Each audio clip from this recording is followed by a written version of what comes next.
I really don't have any regrets. I really don't. I've lived exactly how I've wanted to.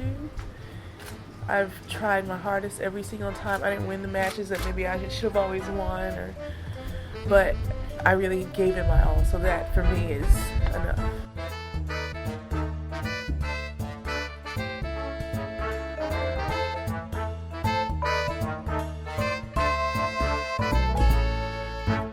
Hello everybody, welcome back to the Body Serve. I'm Jonathan. I'm James. Episode 362. We've got 4 more episodes left in this season, season 10 of the Body Serve, including this one. We're going to cover the ATP Finals, the WTA Finals, the almighty mess that Jon Wertheim got himself into, a few other things, and then we'll have a WTA season wrap episode, an ATP wrap episode, and then a little special something to finish the season. A little bit of housekeeping stuff. Do you want to lead us into that? Sure. After something that happened early in November, a lot of people jumped off Twitter pretty quickly. I noticed follower counts decreasing right away, actually. And I wasn't sure if that was us or that was people leaving the platform or whatever. BlueSky, on the other hand, has seen a huge uptick. We started becoming more active on BlueSky, and with this kind of huge increase in followers for us, it seems like it might actually become a viable platform.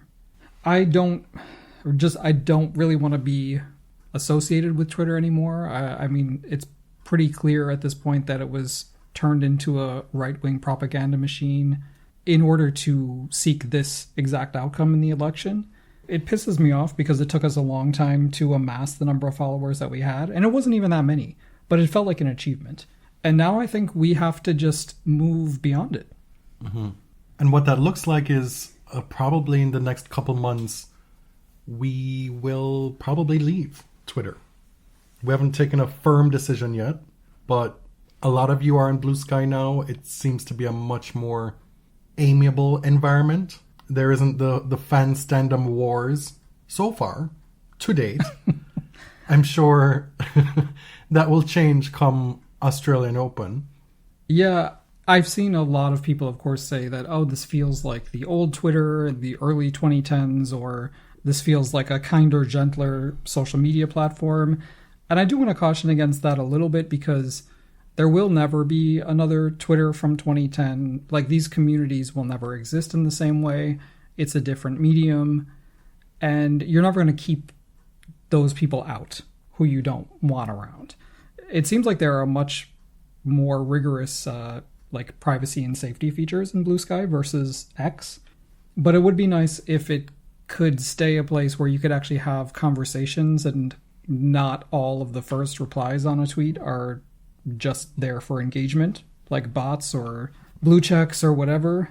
It's amazing how quickly Twitter changed and how accustomed to it you become, right? It's like this thing that once existed is no longer useful, but many of us continue to use it. To you, other people still have various uses for it that probably still work. Of course.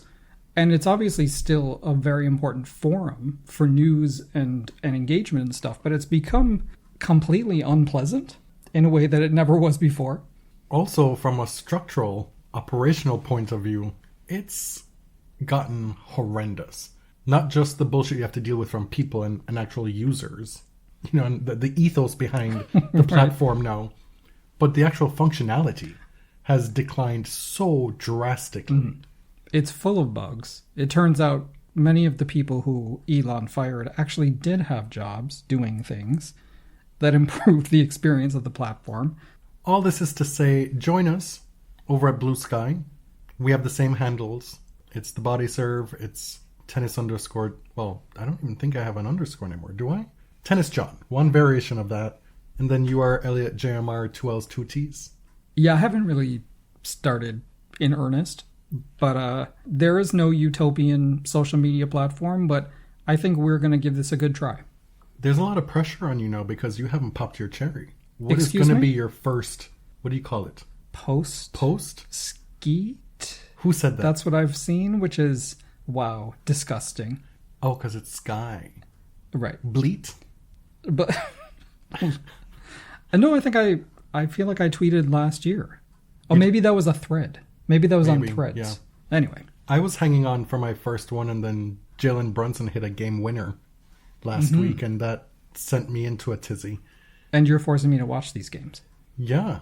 And you're enjoying them? Well, here and there. We are one episode away from launching our GoFundMe for next season. Mm-hmm. Already trying to plan a few tennis trips around which we'll create some programming, you know. We definitely want to do Wimbledon next year. I think that's first and foremost. We've entered the ballot. If we get the option to purchase tickets, we will definitely grab that option this year and go to Wimbledon. What about the that queue? Do you think you could do it? I don't. No. Why is it? I mean, I'm sure I could. Are you a snob? If that's what you want to call it. I'm a conscientious objector to the queue. Are you too old? Are you physically unable to do it at this Frail. point? Yes, I'm frail. Charleston is something that we really enjoyed from this year. We haven't decided exactly what we're going to do next year yet, but that would be up there, I would think, to maybe do a... Yeah, for me, definitely. You always want to go to the U.S. Open now. Like, if it's an option, you're always going to want to go. Yeah. So, we will see. Ultimately, the ask here is if you've enjoyed the show over the years, if you're a new listener, if you think what we do is viable and you're able to help us out, then we welcome it. If you aren't able to, then that's also okay too. You know? Mm-hmm. First order of business on the agenda, the WTA Finals. And wow, what a moment it was for Ms. Coco Corey Gauff. A surprise winner, I would say.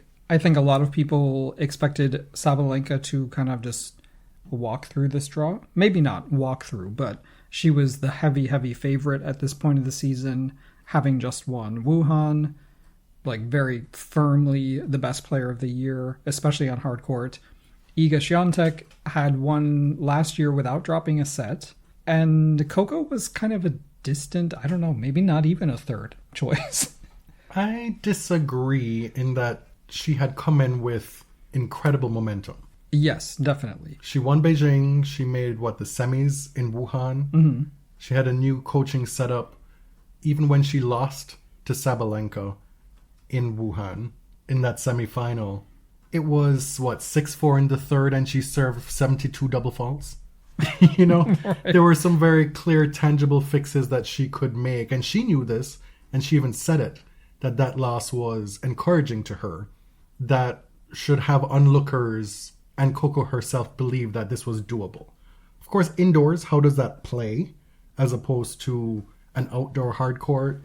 As it turned out, where there was a will, Coco found a way, because that's exactly what she did in that final. She's been working with a new coach, Matt Daly, who is also known as Grip MD, which we mentioned a few episodes ago.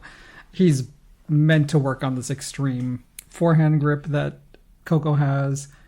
The serve has been a problem throughout the season, but look, in the final, it's a long final, over 3 hours, and she only hits 4 double faults and 5 aces. So it's nice to see that differential on the positive side. There were endless momentum swings.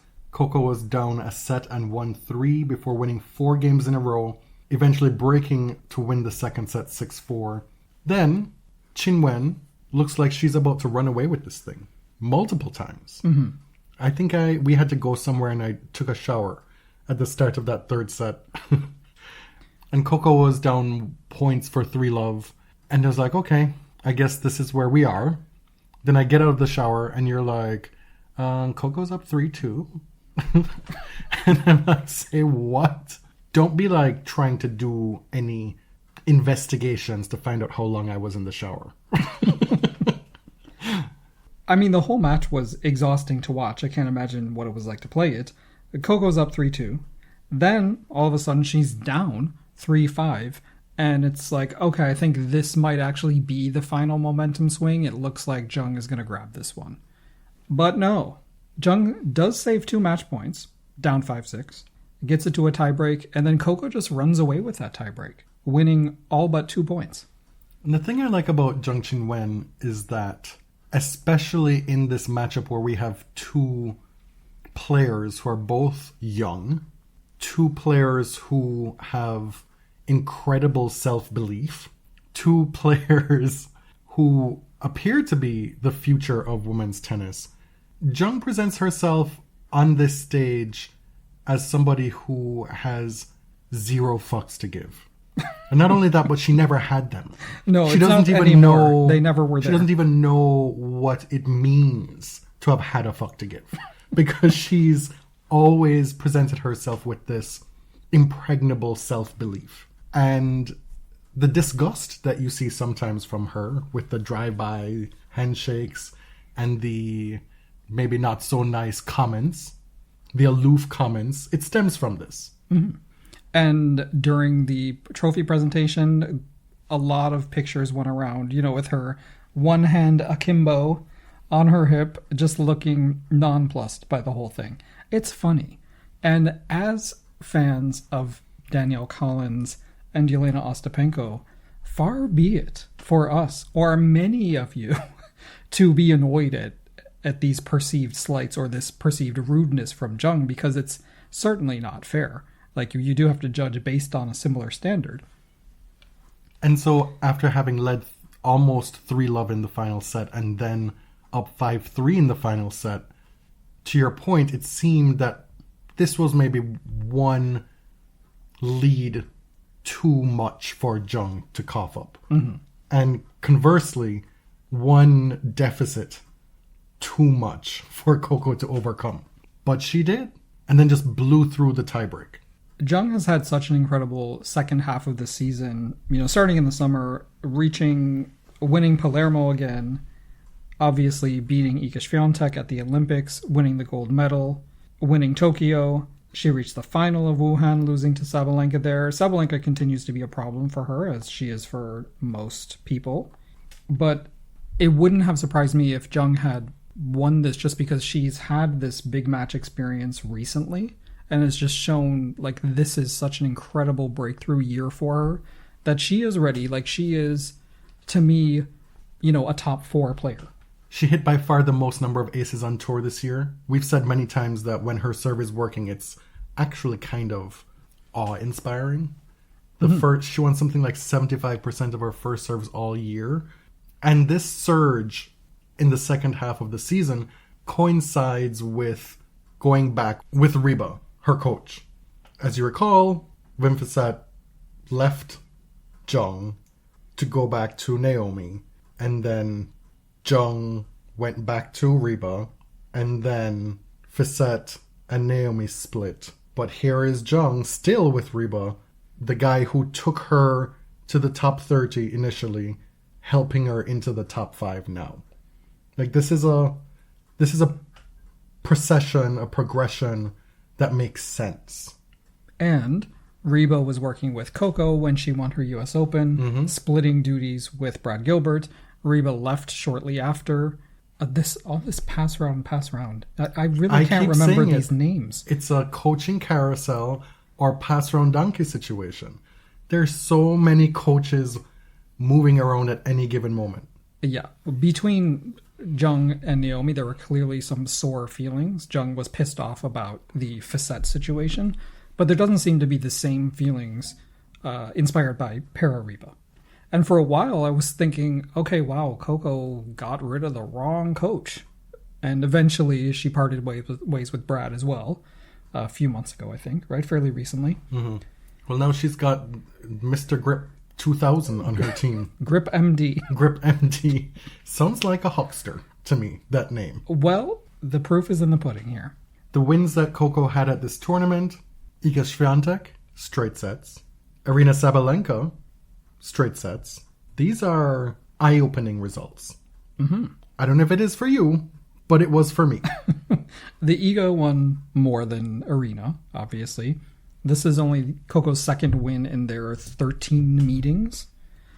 With Sabalenka, Coco is gaining a little bit of an upper hand. Like, this is obviously a matchup that makes more sense for her. She has more opportunities to dig into points with Sabalenka, less so with Iga. Coco's matches at this tournament starts off straight sets over Pegula, similarly over Swiatek, takes a straight set loss to Krejcikova. We'll get to her in a second. then beats Sabalenka in straight sets in the semifinals, and then 7-6 in the third against Zheng Qinwen in the final. Versus Iga. Iga hit 47 unforced errors in those two sets. She wasn't even winning half of her first serve points, just really uncharacteristic play from her. Coco was obviously on a different level than she has been recently. After winning the tournament, Coco said, "This one's not for the haters. This one's for the supporters." Because, you know, she's often fueled by the haters. She says, "I see you. I hear you." And she said, "Yes, I know I'm petty and I always bring up the haters, but this one is for the fans." She also tweeted that she had beaten, quote, "the bad season allegations." Well, for a chunk of that, they weren't allegations.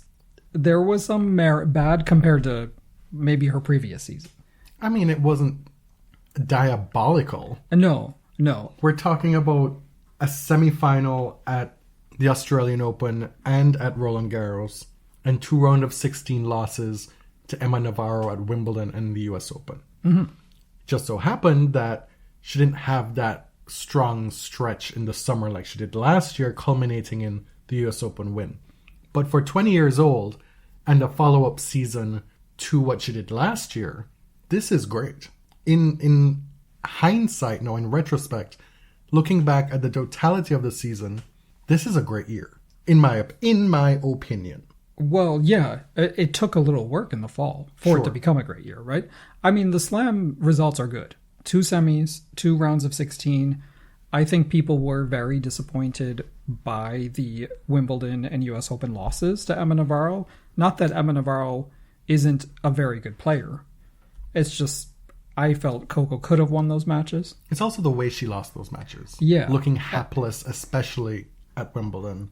And the way she lost a lot of matches this year. And also the fact that a lot of people don't want a billionaire heiress to be stomping all over their fave. Right. It's not a good look for some of us, or a good experience to have. No, it was not a good experience to have. But I think the way Coco lost in some of these matches really colored how people saw her entire season. Even if she was fairly consistent at the Slam level, there were just a number of matches where, like, the double fault total was insanely high, or she wasn't really hitting well off the ground, and just people questioning, like, what's going on with her game. And again, she is young. This is the first season after her first Slam title. It has gone a lot worse for a lot of people. I mean, Emma Raducanu, save for the injuries, she's out here living in a world of delusion. Oh. Based on her comments overnight from Billie Jean King Cup. That was funny. That was a strange comment. She said, "I've played in fewer than 15 tournaments, and I'm still in the top 60. Yeah. Which so she's proud of that. She felt was unheard of. Or particularly noteworthy. Karolina Muchova is ranked, I believe, 22 or somewhere in that region from 8 events. What was my point in saying that other than to be messy? Oh, just the year after, the sophomore year, basically. Oh, you led me to that. It was your fault. Yeah, I mean, it's a perfectly respectable year.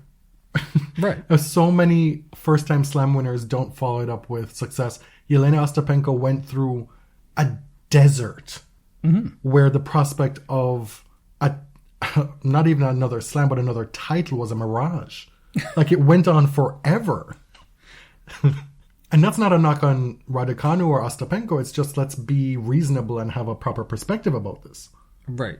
I think because people are already feeling like Coco gets more attention, like that is disproportionate to her results on court or her talent, that a lot of people are already ready to pounce on her. Right. It's like, why is she more famous? Why is she richer? What are the intangibles here? For me, I really wanted to see the fight. Like, I really was hoping for a strong fall, even though the signs were not there for quite a while. She didn't need to win the tournament, but just to see this fight and this intention to make significant changes to her game means a lot. And I think it will set her up well going into the offseason. You are probably one of Barbora Krejcikova's biggest stans.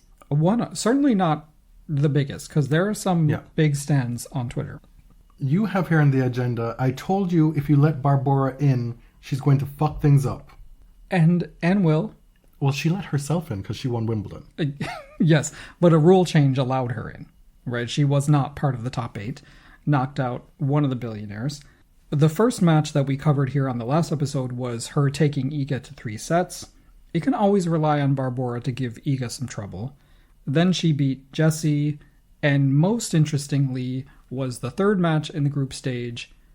The results were incredibly important, because if Coco had won that match, Iga would have made it through to the semis.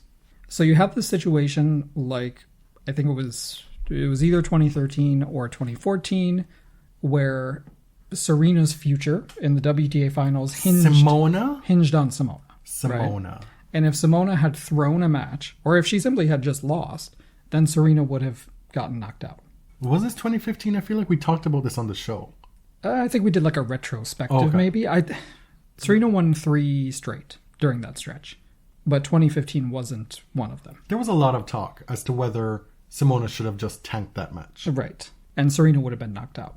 That certainly would have made things easier for Simona. But she didn't do it. And even at the time, it was like, Simona's not the kind of player who's going to do that. But we go back to integrity. I sound like Darren Cahill now. But I didn't expect Simona to do that. Like, I felt like she would probably, for better or worse, compete as usual. Okay. What's the relevance to this situation? Well, the relevance is, if Coco had won against Krejcikova, then Iga would have gone through to the semis. Now, Krejcikova came to play. Like, the result of who makes it and who doesn't was immaterial to Barbora because she's here to play. She wants to win. She wants to make it through to the semis. Coco lost in 3 sets, and therefore Swiatek was knocked out, which, considering Iga stormed through this tournament with ease last year, is huge. I don't think anybody looked at this match and saw any prospect or thought anything other than, of course, Barbora Krejcikova is going to bring her best to every match. Mm. She's one of the biggest tennis nerds that there is. And also, there's a lot of money to be won here. And I also don't think that it was ever a question that Coco was going to, like, flop on purpose. I don't think that's what happened here. Mm. The idea being that Coco is now this year's Simona, right? Right, that she, like, held the fate of the entire tournament in her hands, right? Because the thing is, it's not really a fair burden. And these are the things that happen in round robins. If Iga wanted to make the semis, she simply should have been better, right, during the tournament. Doubles. Canadian, Gabby Dabrowski, and Kiwi, I believe, Aaron Rutliff, win the WTA Finals title. It's their first. Unhappy about it. Not happy. I mean, I know you're not happy. This team and Siniakova Townsend went undefeated in the group stage and then met in the final. Obviously, we wanted Taylor to win. Didn't happen. Siniakova will finish as the year-end number 1 for the 4th time, and this comes on the strength of her 2 slam wins, 2 slam semis, and 3 other titles. Yeah, what a year for Siniakova, leading both Coco Gauff and Taylor Townsend to their first slam titles in doubles. Finishing the year-end in doubles for the 4th time is a rare feat. Only one person has done that more times, and she will no longer be named on this podcast, if we can help it. And you can guess who it is. Did she lead those 2 black women to the titles? Did I say this lead? White savior? They partnered 50-50. They helped each other. That's what I meant. I mean, it's not a ludicrous statement because she is one of the doubles goats. Certainly one of this a very small number of this generation's goats in doubles. Mm-hmm. I just wanted to, have you... That was just a language issue. This was your Jimmy Fallon RuPaul moment. What did you call me? Drag queen. Fair enough. ATP Finals. We'll get to what this means for next season in our wrap episodes, but moving right along to ATP Finals. The group photo. I guess we should start there because that's where we started with the women's side, the group photo. Yeah, and the rules are not the same. Okay. Because for the women's, we always try to be nice. Because women already get more than enough scrutiny for what they look like. we're not talking about tennis players, which is the case, but just women. Right. And also, these men have the backing of some of the biggest fashion houses in the world.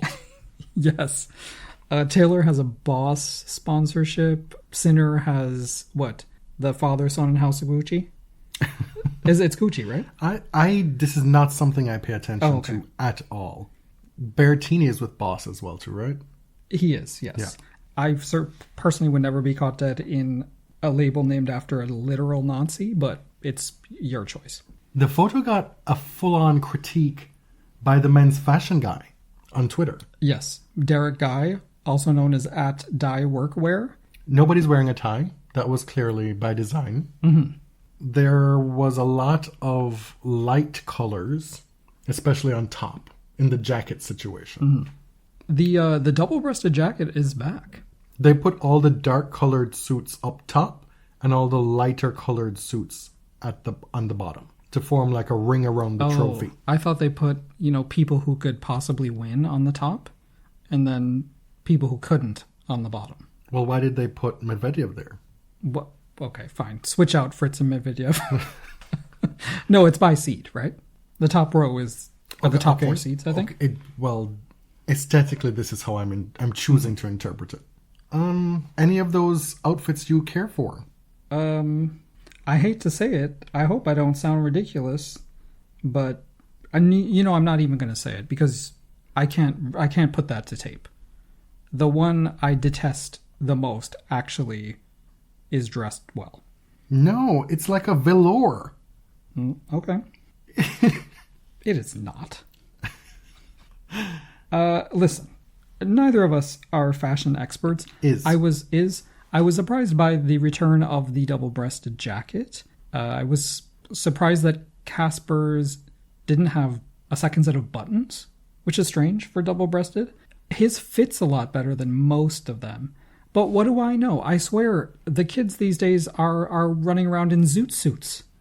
Like, every time you see a big movie premiere or something, all the men's pants are wide leg now and hit the ground. Have you noticed this? Yes. So it's not like Daniel Craig, James Bond tailoring anymore. The fitted, tight tailoring is totally out. It is wide everything. So maybe this is what people are wearing now. I have no idea. The only thing I have to offer on this by way of critique is that the slinkiness of Jannik's suit, I'm not here for it.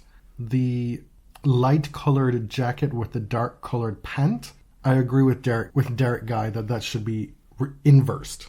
Okay. Like Casper's suit would look a lot better if it had the plum on top. Is that plum? Like the plum brownie pant, that color on top, and the gray on the bottom. Actually, Carlos actually does look the best, though. Ultimately, I don't care. Right. Like, I literally could not care less. So many of these group photos look terrible. Derek Guy did a comparison between one of the old school Big 3 year-end finals photos with the new one. And to me, they look equally terrible. Not this Big 4 erasure. No, but it was definitely there. Okay, but it looks terrible. Well, they don't look good. I know. See, I'm in the same breath, I'm going to say I wish men could be a little more adventurous with their formal wear. And also say, I'm so glad we're not wearing Letterman jackets.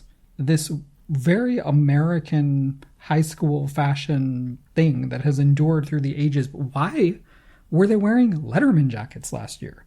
Oh, see, I didn't And mind Novak that. was the biggest culprit. I would prefer if people wore ponchos like Stefanos. I really enjoyed that look. I don't mind the Letterman jacket. Didn't mind that. Oh, I just hated find it. And For the event, you're prancing around these mega squares in Turin. You're sponsored by the biggest fashion houses in the world. This event is like really hoity-toity. And you're wearing bomber jackets and high school Letterman jackets. It's just very weird. I find that better than showing up in an ill-fitted blah suit. Like, everybody's worn a blue suit. Everyone's worn a black suit. Everyone has worn a tux. And if it's not fitting properly, then what are we doing? Yeah. I mean, nobody wears ties in work settings anymore, even CEOs. And I think, honestly, a lot of times it looks bad. It's giving tech bro. To the surprise of no one, Jannik Sinner is the ATP Finals champ. In a repeat of the US Open final, he beats Taylor Swift, who was performing in Toronto this week and will perform again. Six shows. Six. Yes. Cease. They escorted her down the main highway into downtown with like a police escort. Did you see that? They closed the whole highway. As if the gardener isn't a nightmare to begin with. Right. No, I think for PR purposes, if Toronto got one more complaint about traffic, we would have just shut down the whole city and started over. Taylor Fritz reached the final, beats that guy for the 4th time this year. If you count Laver Cup, will always be my caveat. In this instance, we will. Taylor Fritz has had a great year, not the least of which has been his consistent torturing of that guy at Wimbledon, Laver Cup, US Open, ATP Finals. All big tournaments. I saw a headline where that guy purportedly said, I say purportedly because I did not click on it. He allegedly said, this one's going to hurt quite a bit. And, you know, I enjoyed that. Good. Because that guy had made it through the group stage pretty easily. Undefeated. 3-0. He's won this tournament twice before, which surprised me. I totally erased that from my memory bank. It's not really... I mean, this whole thing wasn't really something I was particularly concerned about because, yes, he had won it twice before. What's one more, honestly? And lately, wins at the ATP Finals have not been a huge predictor of slam success, unless you are Novak. And that's not the predictor. It's vice versa, you know? Unfortunately for Taylor Fritz, Sinner just does pretty much everything a little bit better than him, if not a lot better than him. And that's not a knock on him. It's just a statement of fact. Jannik says that he still has room for improvement. Woe for the men next year. Because Taylor did not play badly at all, right? He hit 75% of his first serves in. It's just that Sinner's defense is better. He's quicker than Taylor. Now he's added the drop shot to his arsenal, which is honestly so rude when you can pound the ball that hard and pin people back so far and then feather a drop shot. For a lot of these men, their best bet is to start en masse petitioning the anti-doping bodies. Stop. We'll get there. That was uncalled for. But as you said, Jannik just does pretty much everything that Taylor can do better.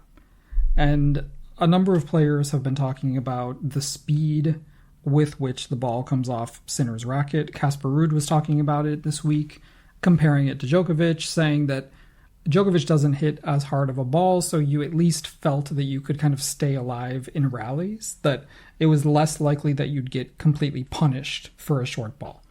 And this is where my interest in men's tennis possibly is at an all-time low, because this is the least interesting part of tennis for me. The boom, boom, boom, boom, whack, whack, whack, whack on the men's side. Yeah. And I think, a lot of people say that it's Carlos's variety, his shot making, his athleticism, his unpredictability that makes him a very difficult matchup for Jannik. But at its heart, isn't it that Carlos can go toe-to-toe with him on the baseline? Because if he couldn't do that, then all the other stuff wouldn't matter that much. It would be like, well, oh great, you can volley, but can you get there? Carlos is gassed. He's also sick.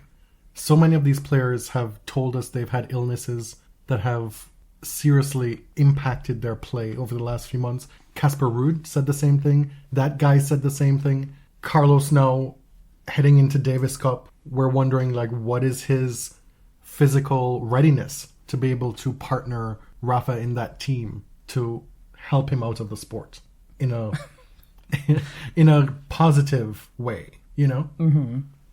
Will he be wearing that little nasal strip? That was a look. I hope it helped. We don't do COVID anymore. It doesn't exist anymore. So when a player is sick, they're just sick. Nobody asks. Every sport, it's illness. Yeah. And some in the NBA, they do say this, but I don't believe it because I play fantasy basketball. And you, all of a sudden, somebody who is lighting up the scoreboard on Friday On Saturday, they're out with a quote non-COVID illness. Well, I mean, at least they're testing. I don't know that they are. I just think it's all smoke and mirrors at this point. Yeah. Sinner did not lose a set at this tournament. He is currently 70-6 on the regular season. I saw an article that said 69-6. Immaterial, unless you want the rounded number. No, it's 70 now. Okay. And it could be more. A large number for this day and age. In the height of the Big Three era, not so much. Right. It is the first time since 2016 that somebody has won 70 matches. That includes men and women. That was Andy Murray, who had that return to number one in 2016. Before that, though, it actually was a lot more common. People just played more often. In 2012, 3 players won 70 matches each, which is wild. I wonder which 3 those were. Yeah.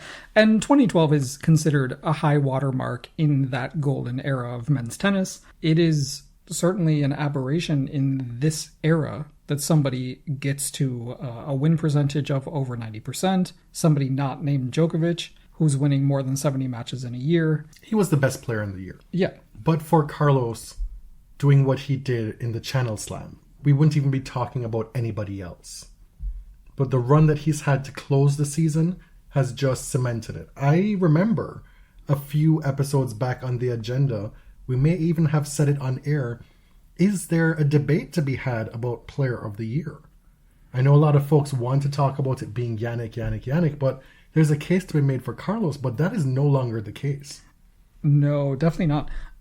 The lack of surface versatility, I guess, hurt the case. If Carlos had a slightly better year, then there would have been like an argument in that sense. A month ago, that would have been. Well, maybe 2 months ago. Maybe like pre-US Open. There was more of a discussion before the US Open. But with Jannik really holding on to the number one ranking, winning the 2 hardcourt slams, winning the World Tour Finals, of course, 3 Masters 1000s, and then 1 500, which was on grass. The US now has a man and a woman inside the top 4. Taylor Fritz and Coco Gauff. Fritz at number 4, Gauff at number 3. Casper had a decent event, considering where he's been. I'm sure we've made some quip or the other in the last month or so about what his results have looked like recently. I mean, he won 1 match in 7 tournaments. Well, he's told us now that he was ill. So. But coming here, he beats Alcaraz, who was also ill, and then Andrei Rublev to reach the semis and gets blown out, I think, 1 and 2 by Sinner. Going back to Sinner, I know I hurried you past this, but I think it is pertinent to talk about the fact that there is still an ongoing appeal by WADA about Sinner's clearance in the anti-doping case. He was found to have no fault or negligence. WADA disagrees, and he factually tested positive for a banned substance 2 times, right? The independent tribunal said that he was not at fault because he had this story and witnesses and everything lined up, and they felt he explained it satisfactorily. But listen, he's having a historic season under the specter of this doping case that is not yet resolved. It is very possible that CAS could suspend him. So what happens then? How do we view the season? There's a lot of what ifs with that. It's funny because the sport is funny, right? Because so many of the recaps from writers who I respect did not even sniff at this ongoing doping appeal. Like, didn't even mention it. It was not part of the story. But how can it not be part of the story when your number one player tested positive, was cleared, and now the World Anti-Doping Association has appealed it to the highest court in the world? It is the story. And as I've said before, you and I have no way of knowing what's true and what's not in this case. Like, it's important to hear the case on its merits. It's just like, it's kind of newsworthy. Something we'll just have to look out for. It's all... Yeah, I'm not asking for a ruling. I'm just saying it bears a mention, at the very least. I mean, I don't have a ruling to give you personally, but I'd like a ruling from CAS. Right. Because I don't like being left exposed on air like this. Doubles. The number 8 seeds Kravitz and Putz beat the number 1 Pavic and Arevalo Pavic was actually going for his Super Slam. He has a Golden Slam already. This was the last big tournament that he hadn't won. Career Golden Slam. Yes, not calendar year. He's now a 2-time runner-up at this event. But the German team who won was the lowest ranked team to ever win this tournament, and the first all-German team to win.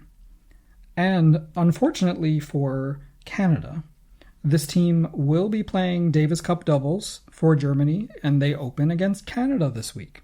I don't know if this team is the one that's going to be put out on court, but that would be pretty ominous if it were. ATP chairman Andrea Gaudenzi announced that the ATP Finals will stay in Italy for an additional 5 years.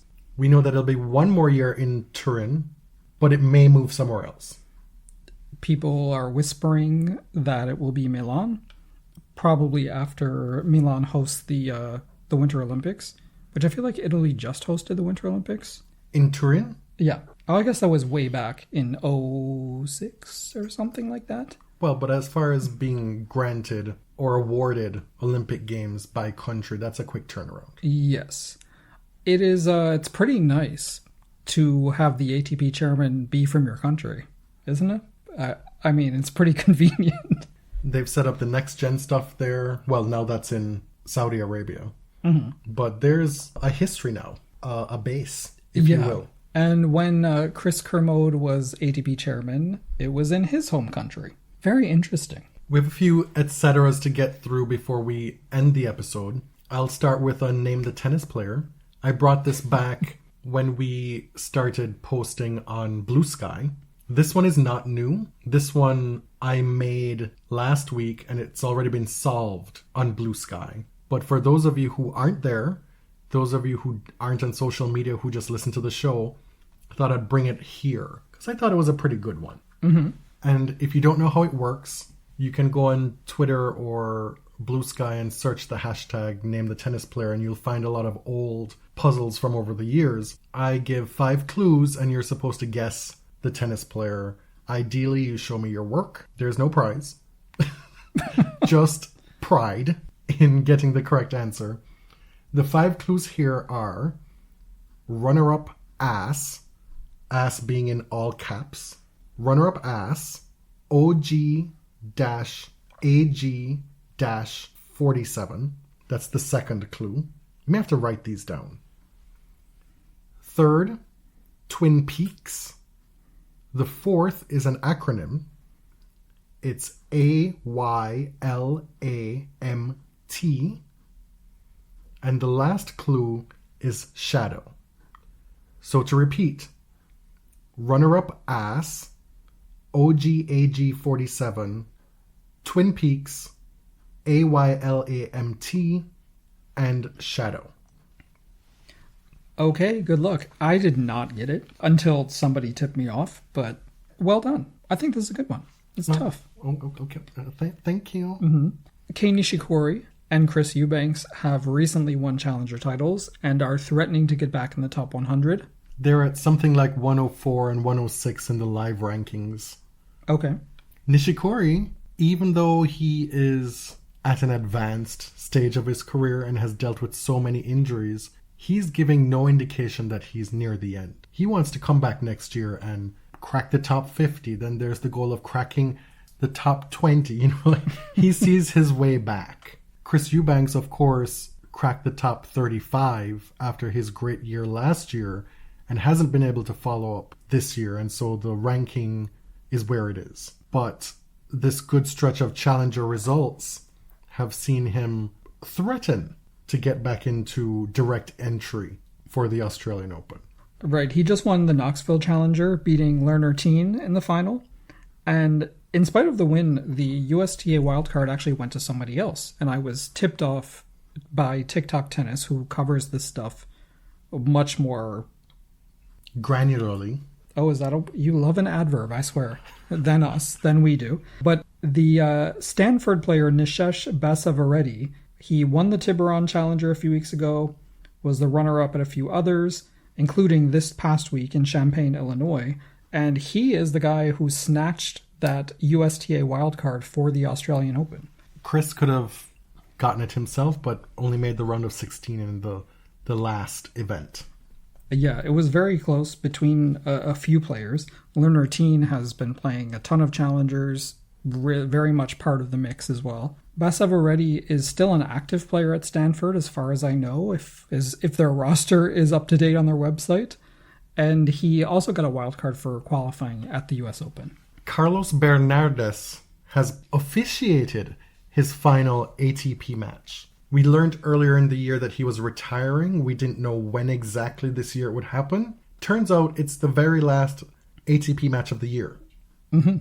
And it coincides with Rafa Nadal's retirement, which is so interesting because their careers have been intertwined in several ways. Carlos has been officiating since the 80s. I did not realize he has been around so long. He joined the ATP in the early 90s. He called Rafa Nadal's very first ATP match, and then, of course, was part of this very much one-sided feud just for a little while with Rafa Nadal. Nadal asked that Carlos not officiate any of his matches for a little while, implying that they needed a break from each other. It was like a breakup. This was because of that match in Brazil, right? Yeah, and it was against... Or was it Argentina? It was in Rio, I Okay. believe, in Brazil, and it was against Fognini, so things are already heightened, and Rafa came out with his shorts on backwards. And Carlos would not allow Rafa to go back into the locker room to change his pants without receiving a time violation. And Rafa thought that was humiliating, and he thought it was ridiculous. He thought it was ugly on the inside behavior. Right. So he said he didn't want to be assigned Carlos for a while. They needed time. Clearly, that has passed. Like, the beef is over. Carlos has actually officiated at the Challenger event at the Rafa Nadal Academy several times, which happens during the US Open. Fun fact, myself and Janina from Reels Tennis Fans podcast in Cincinnati one year spoke to Carlos about this. Just walking around the grounds. Janina is one with a real go-get-em attitude, and so she went right up. Yes. And I was there as a bystander and got to ask him a question myself. Very happy to speak. You know, I don't quite remember what exactly he said, to be honest. Yeah, and it would be off the record, of course. Right. It wasn't anything incendiary. It was common sense stuff, you know, but he seemed like an affable guy. Yeah. A total legend as far as umpires go. This stat took me out completely. Of the 29 number ones in the history of the ATP, he has officiated for 24 of them. All but 5. Calling over 8,000 professional matches. Can you imagine how many hours you have to hold it? Okay. Jon Wertheim. Yeah, this might be a little bit old at this point because it happened last week, like the weekend of the WTA Finals. Jon Wertheim got caught in a hot mic moment, didn't know that he was being sent live to broadcast, but he was on camera, like on a feed, and there were 2 people in the studio, and he was saying casually, "Who do you think I am, Barbora Krejcikova?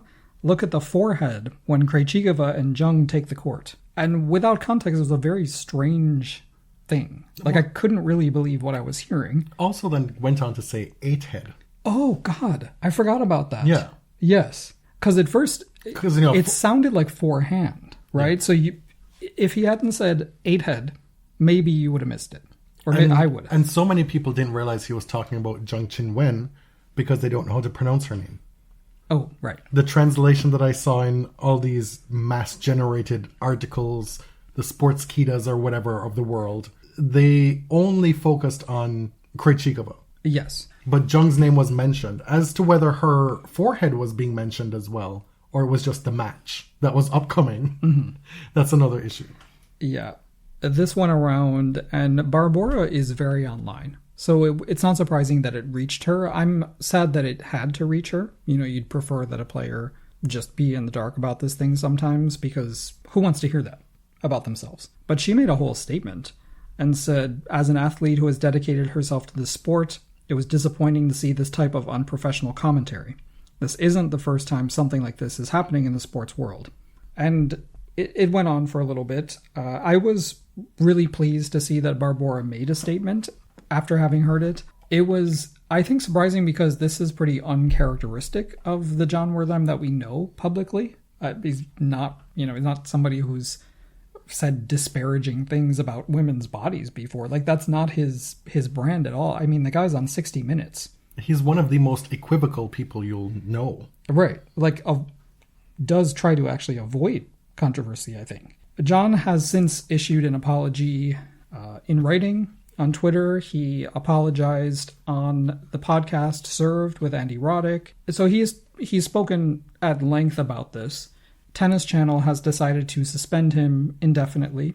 We don't know. It was a fairly supportive press release, actually. I don't know where the indefinite part came from, because I don't think that came from Tennis Channel. Oh, well, I think guess they said he's been taken off air, and people interpreted that to mean indefinite. Well, I guess indefinite just because they didn't give us an end date. Right. It's right? the Isn't end of that the what that season. means? It's the end of the season. If he's back in January, how much of a suspension was that? I mean, I don't have Tennis Channel, so I don't know how much work he would have been doing in November, December for Tennis Channel. Yes. But It's like when they suspend a player, right, and then there's no tennis. I'm just saying, like, the coverage of it felt a lot more sensational than what it actually is. I don't know if this is a sanction that is actually with teeth. Right. Because, I mean, he's still publishing for Sports Illustrated, too. I don't really feel like we need to whack him any further than he's already been whacked. I think there were a lot of people who sunk their teeth in for selfish reasons. Like there was a wing of Nole Fam who was just loving it. Mm-hmm. Not because they care about Barbora or they care about women being spoken about in a disparaging way, but just because they have an axe to grind against Jon Wertheim.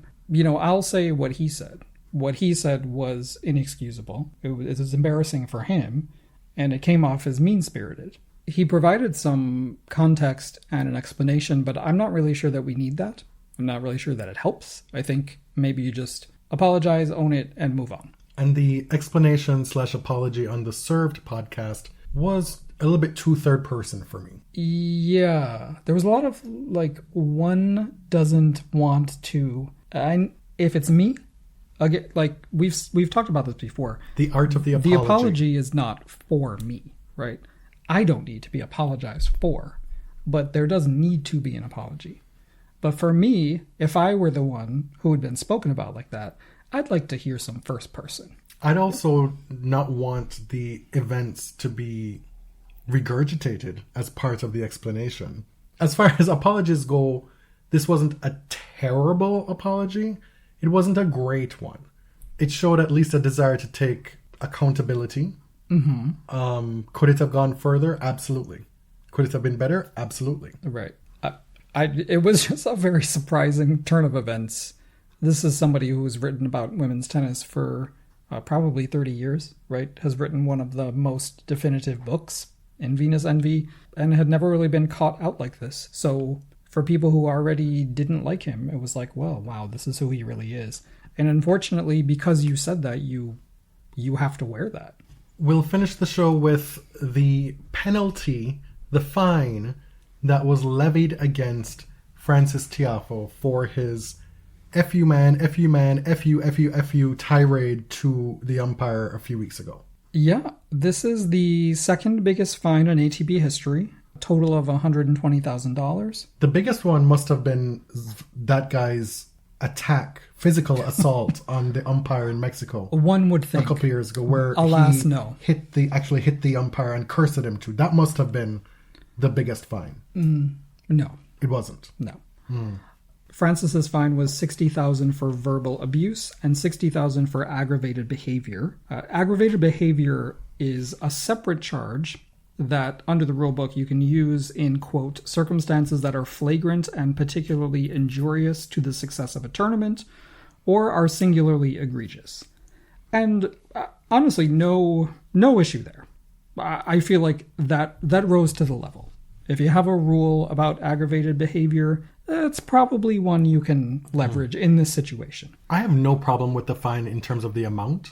I've always believed that if you want to stop bad behavior in professional sport, one of the only ways to get these people to care is to hit them where it hurts. Why do NBA players care or give a shit about the NBA Cup, the NBA in-season tournament? Because if they win, they get an extra $500,000. Like the tournament itself is... They don't know what the tournament is. The tournament is farcical. It is absolutely farcical. But there's money on offer. So fine him more, for all I care. Fine him $500,000. My issue is it fair comparatively? Right. To now, what the ATP has done in previous instances. Because then that makes me look to other reasons. And I know other people out there want to come back and say, oh, of course, there they go again, talking about race. There they go. But why wouldn't I look in that direction? If that guy did what he did, and Francis did what he did, and the financial penalty is that disparate. Right. Have the rules changed since that incident? Has the ATP made a concerted effort to be more stringent, more forceful, more punitive in their rules and their application of those rules since then? And it does seem like that might be part of it. Also, this was at a 1,000 tournament. Acapulco was a 500. There are different tiers of fines based on the level of tournament. Zverev got $65,000 fine. But that was an outburst that included, sure, all the profanities that Tiafoe said, but it also included swinging a racket at the umpire chair, very close to the umpire's person, right? Like, it's different. Physically violent outbursts should probably be addressed through a suspension, not just a fine, right? Well, he got a suspension. What do you call that? Yeah, it was... Well, basically. A provisional suspension where if you don't mess up for a year, then you're good to go. Right. In Tiafoe's case, there was no suspension, but the $120,000 fine, which again, the number is fine. I don't care about the number. And in the long run, these guys make a lot of money. If this is precedent setting, great, right? Yeah. Like if this is a policy change and these things are assessed in a similar way going forward, no issue. I think it should be more. Oh, okay. Since you asked, the biggest fine ever was for Hugo Gaston, which originally was $152,000. It was argued down. But this was in 2023 for his fourth code violation for unsportsmanlike conduct. Do you remember this? He cheated. He threw a ball on the court during a rally so as to stop the point. And he's done that several times. To be clear, I think the fines should be more across the board. Not just for Francis, right. Specifically here. Yeah, I got that. Okay. The biggest fine in terms of numbers was actually Novak's default from the US Open in 2020, and that was mostly made up by the lost prize money. So you will see that in a few of these articles that Novak's was the biggest fine, but not really. That was just because it was the later stages of a slam. All right, what's next for the tennis season? There's not much left, and there's not much left for us in our season. We'll cover Davis Cup on the men's wrap episode. We'll talk a little bit about BJK Cup on the women's wrap episode, but that's it. Yeah, Rafa will play Davis Cup, or we think. This is set to be his final tournament. Spain opens against the Netherlands tomorrow, Tuesday. Ferrer says that Rafa's looking good in practice, that his last practice he looked good, and that he expects him to play. Just read that. So we shall see. Right. But they've refused to say when and where he will play, like in singles, doubles, wherever. We don't know. Will Roger Federer be there? We also don't know, but he better be there. I'll tell you that much. He better be there. Because Rafa traveled to Laver Cup right before his child was to be born. To make a lot of money. You're asking Roger to show up for no money. These men are motivated by money. Are you for real? No, Roger needs to be there. I'm saying I don't care. Mm-hmm. Nor do I want to be tugged at emotionally like that again. True. I don't need to go through that again. I've already made my peace. And Rafa, he already asked Roland Garros not to do a ceremony. He doesn't like it. BJK Cup, formerly known as Fed Cup, much easier to pronounce, is ongoing. Davis Cup is starting this week. Italy is defending champion. If you take a look at their team, it's very feasible they could win this thing again. Yeah. Well, as you say that, just happened. Italy's through to the final to play the winner of Slovakia and Great Britain. Yeah, as we were recording, so Iga beat Paolini in a long match, 2.5 hours. Bronzetti won her rubber. They still call them rubbers? Yes. Anyway, against Linette. And then the Italian pair of Irani Paolini beat Poland, which sealed the tie, which will send them into the final. What a year for Sara Irani. I mean, winning Fed Cups for her is just another Tuesday. This brings us to the end of episode 362. Join us over on BlueSky. You no longer need an invite. You can just download the app, sign up. The functionality of it is very much just like Twitter. Except it actually works. I still have yet to figure out how to do multi-person DMs, like to create a group chat. Right. Am I just doing that wrong? Maybe. I don't know. I couldn't figure it out. Maybe it's coming. Hopefully, no offense, but hopefully muting someone's retweets is an option. Because I don't want to mute somebody or unfollow them because there's no beef. Sometimes you just don't want to see certain retweets, you know? Mm-hmm. GoFundMe upcoming, launching next week sometime. The WTA and ATP season wraps. 2 separate episodes still to come. And then we will have a very special season ender. Do you want to tell them what it is? No. You always say no. Haven't really decided yet. I've decided. Okay. Didn't we decide? Well, they'll find out. Such a killjoy. My name is Jonathan. You can find me on... Ooh, this is quite the dilemma here. I have to change Instagram? my outro. Yeah. You can find me on BlueSky at TennisJon, no underscore. I guess I got in there a little bit early this time. At tennisjon.bsky.social or on Twitter at tennis_John.